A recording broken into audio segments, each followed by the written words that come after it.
Isa sa mga function ng GCash ay pwede ka magbayad ng mga utilities tulad ng kuryente. Ngayong araw kaibigan, tuturo ko sa iyo kung paano ka magbayad ng kuryente step by step at papakita ko sa inyo kung ano yung mga kailangan nating information bago natin siya mabayaran. Nga pala kaibigan, namimigay kami dito ng GCash giveaway. I-like lang at mag-subscribe at sabihin kung bakit dapat ikaw ang manalo ng ating GCash giveaway.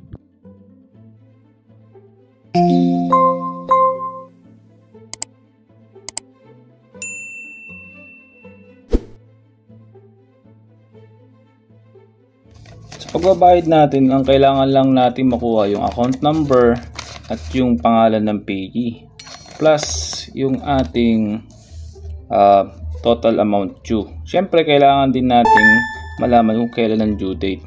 Kung mapapansin natin ngayong araw, kung makikita nyo sa date ngayon, nagbayad pala ako ng July 14. So, ibig sabihin, pwede pa ako magbayad. Huwag nyong gagawin mga kaibigan na naglaps na yung ating due date kasi hindi na tatanggapin ng GCash.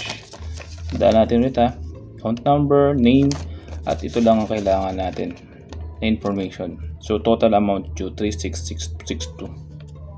Ngayong alam na natin yung mga information na kailangan natin gamitin para makapagbayad gamit ang GCash, open na natin kaibigan yung GCash application natin. Hanapin lang natin yung icon ng Pay Bills, then press natin yung Electric Utilities. Kung Meralco ang babayaran mo kaibigan, hanapin mo lang dito sa search engine nila yung Meralco. Since hindi naman ako Meralco yung babayaran, sa Meco yung hahanapin ko dahil dito ako nakatira. Pinakita ko na rin pala dito yung mga kailangan nating information kapag magbabayad tayo sa Meralco. Wala naman sila halos pinagkaiba dito sa Zameco. Since sa Meco naman yung babayaran ko, sa Meco yung papakita ko sa inyong example. Nakuha ko na yung mga information na kailangan natin. Una yung amount ng ating bill. Then, kailangan din natin yung account number natin. Ang account number ay 5 to 10 digits. Depende yan sa inyong babayaran or depende yan sa account ninyo. Actually, account name ay optional lang yan. Pero for the sake of this tutorial, ilalagay ko na rin yung pangalan ng payee. Pwede nyo rin ilagay dito yung email nyo or yung inyong phone number just in case na meron kayong marireceive na receipt, no, nakatibay na kayo ay nakapagbayad na dito sa inyong bills.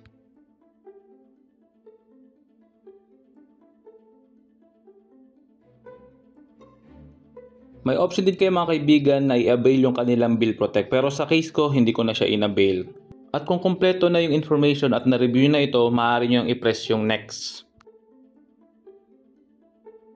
I-review nyo ulit mga kaibigan, then press the confirm.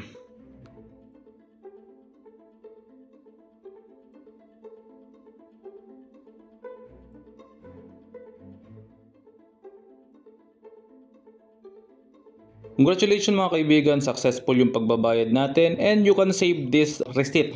And yun mga kaibigan, naging successful yung pagbabayad natin sa Zameco or sa inyo sa Meralco. Kung may natutunan kayo, please like, share, and subscribe kayo dito sa ating channel. And see you again mga kaibigan.